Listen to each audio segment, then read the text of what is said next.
Welcome back to Identity and the Structure. In the previous episode, we explored how structured environments like cadets influence identity and belonging, how individuals begin to understand themselves, where they fit into society, and how group dynamics shape those experiences. In this episode, the focus will shift more towards leadership, authority, and hierarchy. Structured environments rely heavily on systems of authority. Roles are clearly defined, responsibilities are distributed through rank, and behavior is often shaped by expectations attached to leadership positions. These systems are designed to create order and discipline, but they also influence how individuals interact with power, both as leaders and as followers. One psychological distinction that becomes relevant here is the difference between transformational and transactional leadership. Transactional leadership is based more on discipline, rules, and behavioral expectations, while transformational leadership focuses on motivation, trust, and personal influence. Structured organizations often involve elements of both.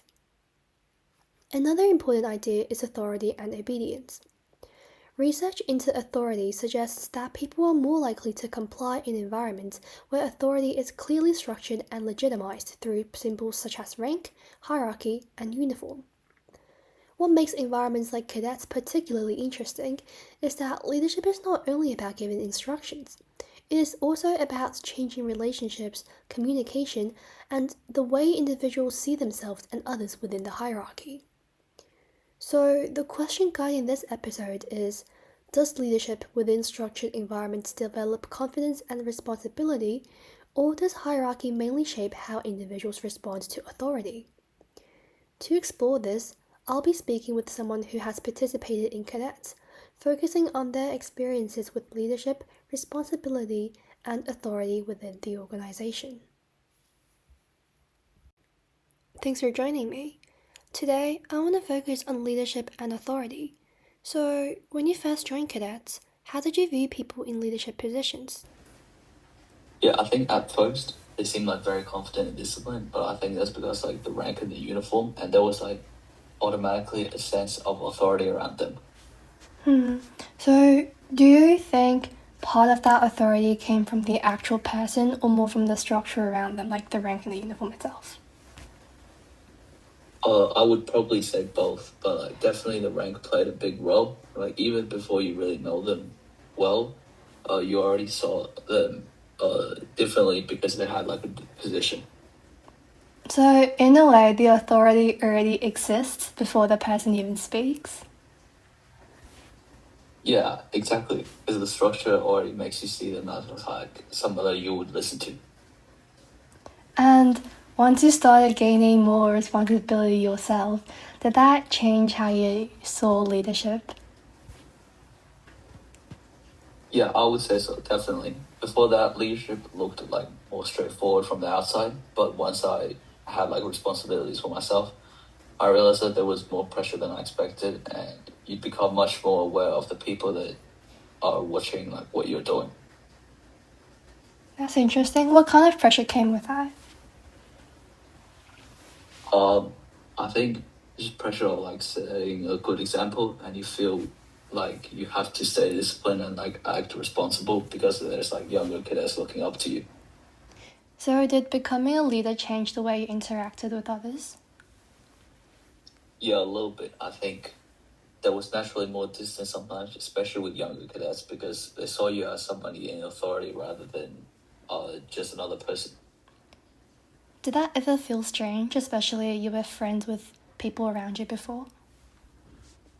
Yeah, sometimes I think it changes the dynamic a little bit because once you have more responsibility, you can't always act like the same as before. So, would you say leadership in cadets was more about discipline and rules or more about motivating others? Probably a mix of both because there's definitely a strong focus on discipline and structure, but the better leaders were usually the ones who respected uh, personally and not just the ranks. That's interesting because it creates a difference between following someone because you have to and following someone because you genuinely respect them. Yeah, definitely. I think people follow instructions because of the ranks, but they respected leaders more when they felt supported and like understood by them. Well, looking back now, do you think those leadership experiences affected you outside cadets as well? Yeah, definitely. And I think it made me like more confident speaking to people and taking responsibilities. And it's also made me aware of like how leadership affects other people. Well, thanks for joining me today. See you next time. Bye. Alright, thanks, Leo. So, what stands out there is the distinction between authority and leadership. At first, authority appears to come largely from the structure itself. Rank, uniform, and hierarchy immediately shape how individuals are perceived. Even before personal relationships develop, certain people are listened to differently because the system gives legitimacy to their position. This reflects broader psychological ideas around authority and obedience. In highly structured environments, individuals are often more likely to comply because authority is clearly visible and reinforced through hierarchy. But the interview also suggests that leadership eventually becomes more than just a position. While rank may create authority, respect seems to depend more on interpersonal qualities such as communication, support, and trust. This connects closely to the distinction between transactional and transformational leadership. Cadets relies heavily on discipline, structure, and behavioral expectations, which reflect a more transactional style of leadership. However, the leaders who appear most influential are not necessarily those with the highest rank, but those who are able to motivate and support others beyond formal authority. Another important point is how hierarchy changes relationships.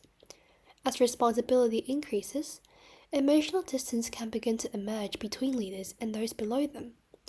Leadership changes not only behavior, but also communication and social interaction within the group. So, returning to the central question, structured environments do appear to develop confidence and responsibility, but they also shape how individuals understand power, authority, and leadership itself. This episode suggests that leadership within structured environments is not simply about control or authority. It involves balancing discipline with trust, responsibility with pressure, and hierarchy with interpersonal connection. At the same time, systems of authority inevitably shape behavior and relationships, influencing both how leaders see themselves and how others respond to them.